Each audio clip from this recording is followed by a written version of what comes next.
Hello everybody and welcome to the Military Chessboard channel. Today, we'll discuss the losses of the Russian military in Avdiivka and, of course, their futile advances in Marinka.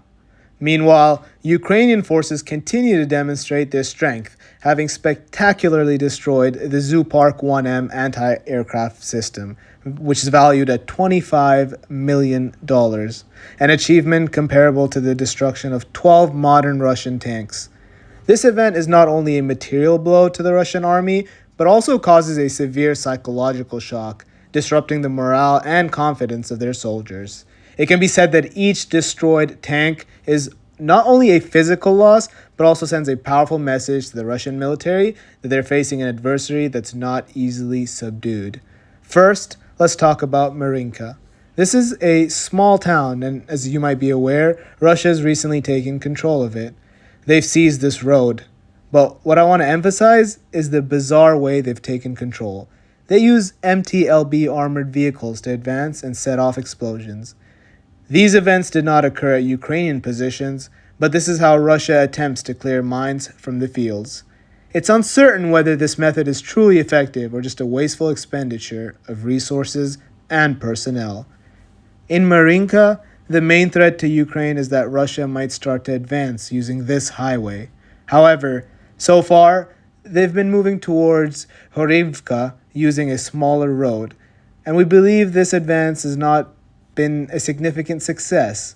As far as I know, Ukraine has started to build strong defensive positions in this area, near the highway and also near Avdiivka. That's why I don't think Russia will be able to advance further in their winter campaign, at least not far from Marinka.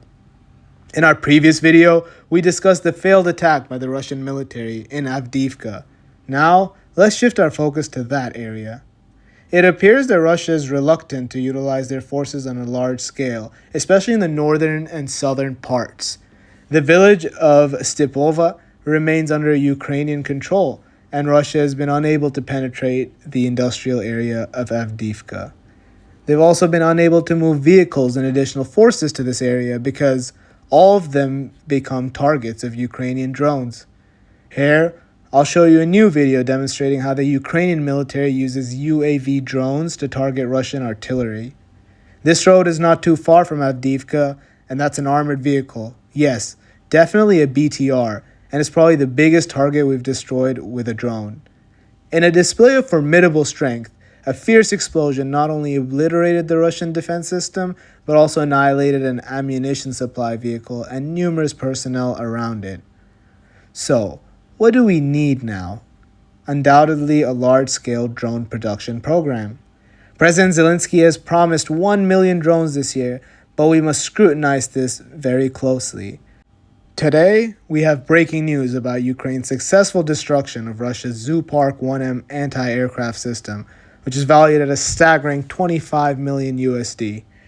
This achievement is equivalent to annihilating 12 modern tanks, and this raises the speculation that the advanced HIMARS system might have been employed in this operation, demonstrating Ukraine's capability for precise, long-range surveillance and attack.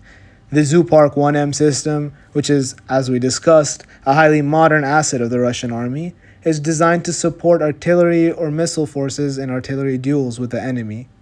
However, upon its arrival on the Ukrainian battlefield, it quickly turned into a pile of scrap metal. Let's return to the map. When the Russians couldn't make progress on their usual routes to Avdiivka, they started redirecting their assault towards Pereomeysk. Sometimes I find it hard to comprehend Russia's logic. They attempt to attack Avdiivka twice with their forces. However, after their failures, they began to expand their operations to many other areas. This seems like an unnecessary waste. By dispersing their forces over this vast area, they've made the defense of Avdiivka by Ukraine a lot easier. According to information from the Ukrainian military command, they've been able to advance towards Verbov, seizing some territories. However, there's still no confirmation about any success near Verbova. Perhaps in our next video tomorrow, we'll have clearer updates from this region. Next, Russia initiated an offensive towards Novomikhalovka, but so far, they've not been successful.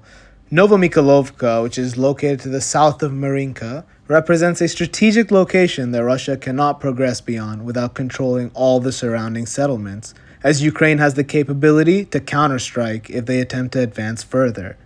Here, the Russian military has been using airstrikes, glide bombs, and even ballistic missiles. And moreover, Moscow tried to push forward with their armored vehicles and tanks, but these attacks have proven unsuccessful, as evidenced by the sight of burning Russian armored vehicles and tanks. In terms of lost statistics, Russia lost 144 units and Ukraine lost 81 units from December 28th to January 1st.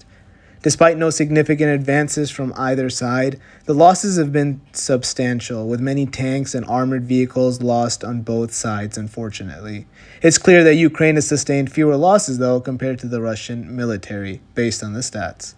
Finally, we've confirmed that Ukraine is using 155mm artillery shells manufactured in India. The supply of these shells has not been publicly announced by the Indian partners. This is intriguing, though, as India is one of Russia's largest customers for oil and other resources. They've previously stated that they do not wish to support any side of this conflict, yet we see Indian-made shells in Ukraine. Russian aircraft in Kaliningrad blocked by NATO. Russia's invasion of Ukraine has so far posed significant challenges to all NATO member countries in the Baltic region. They've witnessed numerous crises involving Russian-led air power, especially in the Baltic area. The existence of a small landmass of 223 square kilometers, known as Kaliningrad, located in the heart of Europe on the Baltic Sea coast between NATO and the EU members Poland and Lithuania, has given Russia a greater advantage in that region. This strategically important area is considered Russian territory. Kaliningrad is about 370 kilometers away from the mainland border of Russia, and of course, due to the lack of land connection, both military and civilian transportation to this enclave can only be carried out by sea and air routes. Russia uses this enclave as a gateway to the Baltic region. At that time, the Baltic Air Policing, also known as the Baltic Air Policing Mission, undertook challenging missions against the dangerous activities of Russian aircraft in these strategic areas, including, obviously, Kaliningrad. The primary goal of the joint force is to prevent unauthorized Russian aircraft flights in the Baltic region. Since the three Baltic countries, as mentioned before, Lithuania, Latvia, and Estonia, joined NATO on March 29, 2004, alliance members have provided them protection through Baltic air policing. With Finland's accession to NATO, the responsibilities of the BAP have expanded. Now, with Sweden potentially joining NATO also pending Turkey's approval, we could begin to see significant trouble for Russia in the Baltic region. Recently, the Russian Air Force has carried out 570 unauthorized and dangerous flights in the Baltic region. All these flights were intercepted and controlled by the intervention of the Baltic air policing. And NATO has significantly reinforced its air defense in the east, including additional fighter jets, surveillance flights, and ground-based air defense systems. Allies have deployed additional fighter jets to Romania following Russia's continuous attacks on Ukrainian infrastructure close to the NATO territory. NATO has also conducted its largest ever air exercise, with over 250 aircraft trained for Alliance collective defense in Air Defense 23.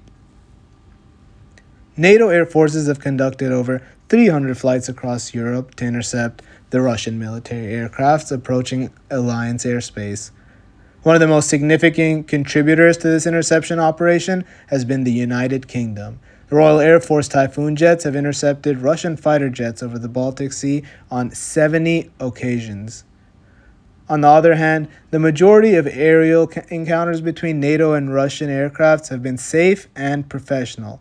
For example, the Belgian fighter jets on a recent NATO mission safely intercepted Russian combat aircraft over the Baltic Sea. NATO radars detected unidentified aircraft taking off from Kaliningrad, and two Belgian Air Force F-16s were deployed from Lithuania to the location of the unauthorized flight for investigation. So in summary, NATO's overarching mission remains to protect the Baltic and strategic areas where Russia seeks to assert its presence and dominance. Initially, if Sweden joins NATO, the alliance's air power and other military forces in the Baltic would significantly increase as Scandinavian unity is achieved. In fact, with Sweden's entry into NATO, the Baltic could potentially become NATO's backyard, making it difficult for Russia to conduct these unauthorized airstrikes and incursions in the region. Additionally, NATO's air force in Romania is likely to grow stronger over time, potentially disrupting Russia's unauthorized flights in the Black Sea.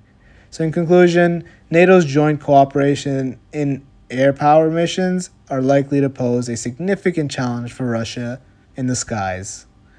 Our video for today comes to an end here. Don't forget to hit the like button and subscribe to support the channel going forward. Thank you for listening, and we look forward to seeing you in our upcoming videos as always.